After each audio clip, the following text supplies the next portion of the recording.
Oh, why hello there, and welcome to Frank Reads.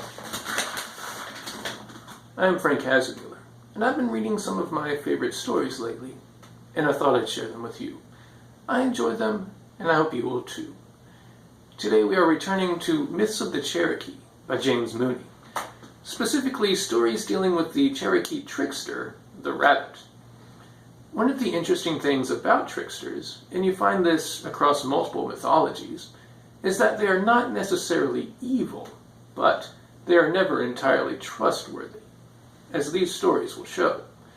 The first one is called The Rabbit Goes Duck Hunting.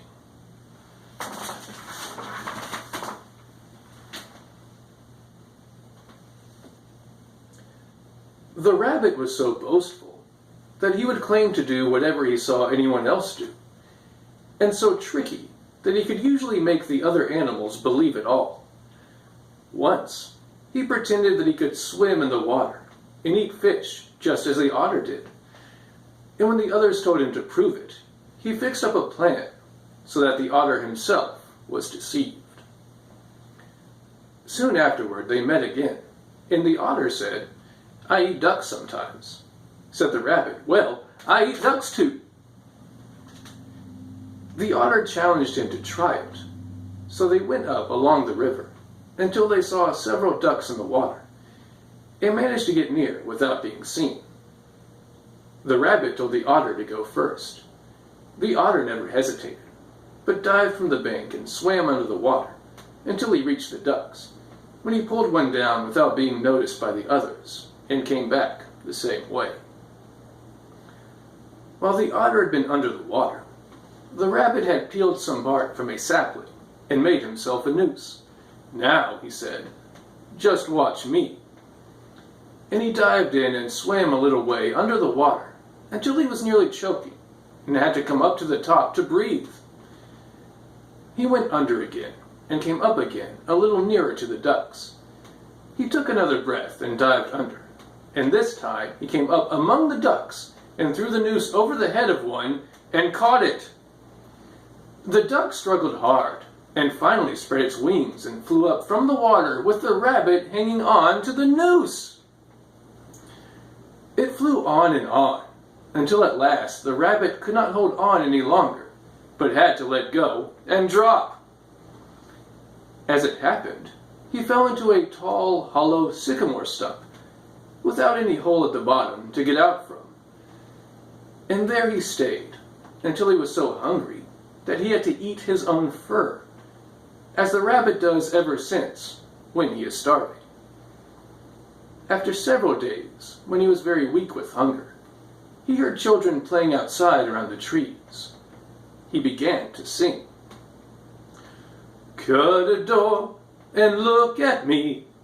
I'm the prettiest thing you ever did see." The children ran home and told their father, who came and began to cut a hole in the tree. As he chopped away, the rabbit inside kept singing, "Cut it larger so you can see me better. I'm so pretty." They made the hole larger, and then the rabbit told them to stand back so that they could take a good look as he came out. They stood away back, and the rabbit watched his chance and jumped out and got away. That was a fun little story, where the rabbit kind of got himself into some trouble, but managed to get his way out, too. Now, everybody knows the story of the tortoise and the hare. Well, the Cherokee have their own version, and it's pretty interesting. Except they use the word terrapin instead of tortoise, and it is called How the Terrapin Beat the Rabbit.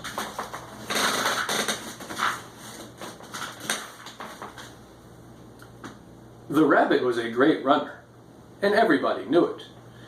No one thought the terrapin anything but a slow traveler, but he was a great warrior and very boastful, and the two were always disputing about their speed. At last, they agreed to decide the matter by a race.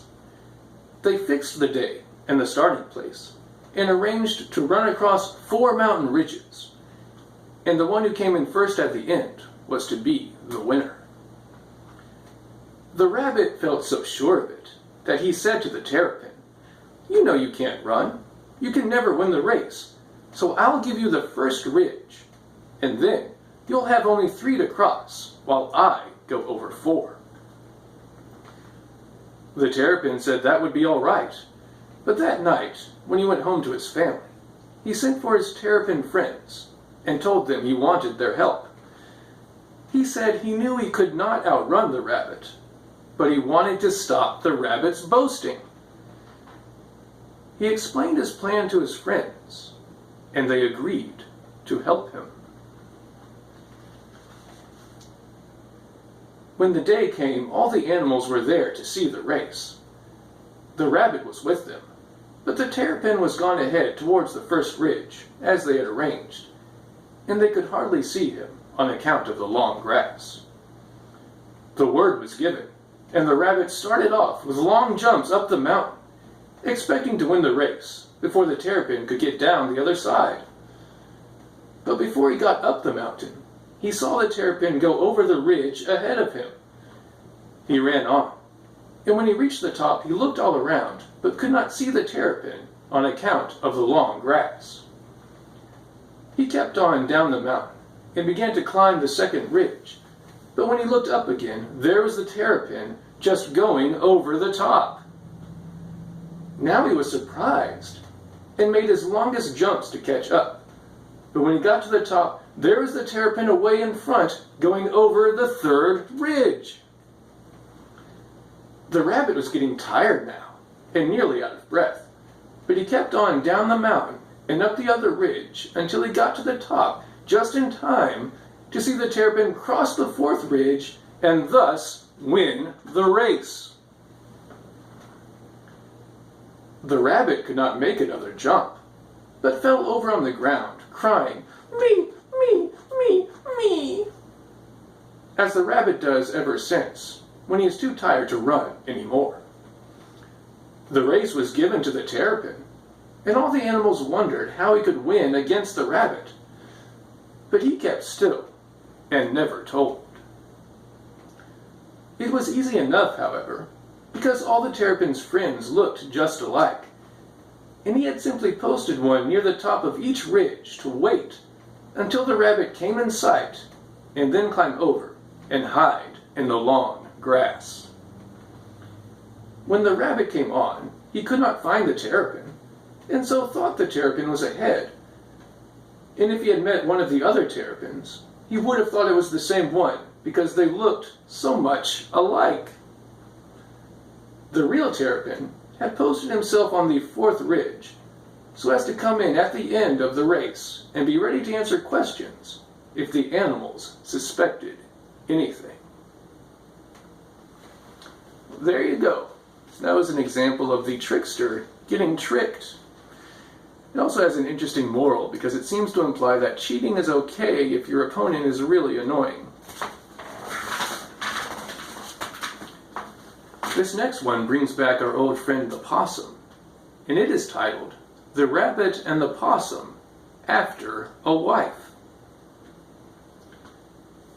The rabbit and the possum each wanted a wife, but no one would marry either of them. They talked over the matter, and the rabbit said, "We can't get wives here. Let's go to the next settlement. I'm the messenger for the council, and I'll tell the people that I bring an order that everybody must take a mate at once, and then we'll be sure to get our wives." The possum thought this a fine plan, so they started off together to the next town. As the rabbit traveled faster, he got there first, and waited outside until the people noticed him and took him into the townhouse. When the chief came to ask his business, the rabbit said he brought an important order from the council that everybody must get married without delay. So the chief called the people together and told them the message from the council. Every animal took a mate at once, and the rabbit got his wife. The possum traveled so slowly that he got there after all the animals had mated, leaving him still without a wife. The rabbit pretended to feel sorry for him and said, "Never mind. I'll carry the message to the people in the next settlement, and you hurry on as fast as you can, and this time you will get your wife." So he went on to the next town, and the possum followed close after him. But when the rabbit got to the townhouse, he sent out the word that, as there had been peace so long that everybody was getting lazy, the council had ordered that there must be a war at once, and they must begin right in the townhouse.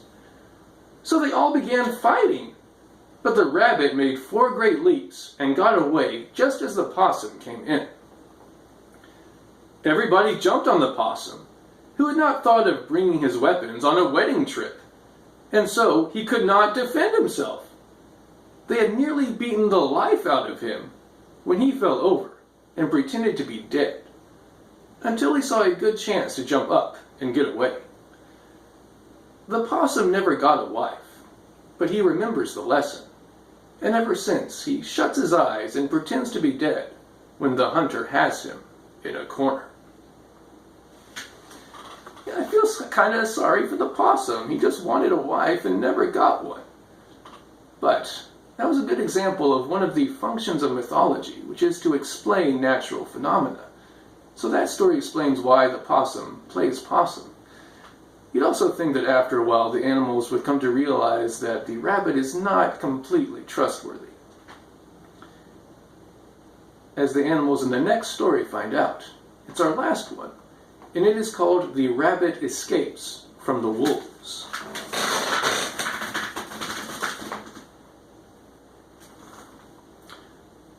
Some wolves once caught the rabbit and were going to eat him, when he asked leave to show them a new dance that he was practicing. They knew that the rabbit was a great song leader, and they wanted to learn the latest dance. So they agreed and made a ring about him while he got ready.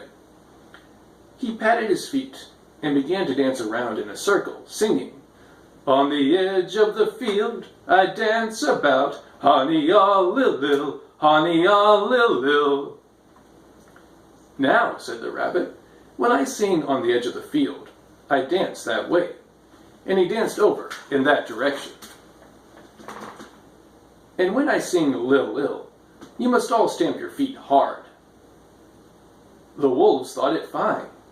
He began another round singing the same song, and danced a little nearer to the field, while the wolves all stamped their feet. He sang louder and louder, and danced nearer and nearer to the field until, at the 4th song, when the wolves were stamping as hard as they could and thinking only of the song, he made one jump and was off through the long grass. They were after him at once, but he ran for a hollow stump and climbed up on the inside. When the wolves got there, one of them put his head inside to look up, but the rabbit spit into his eye, so that he had to pull his head out again. The others were afraid to try, and they went away with the rabbit still in the stump. Kind of an interesting ending there.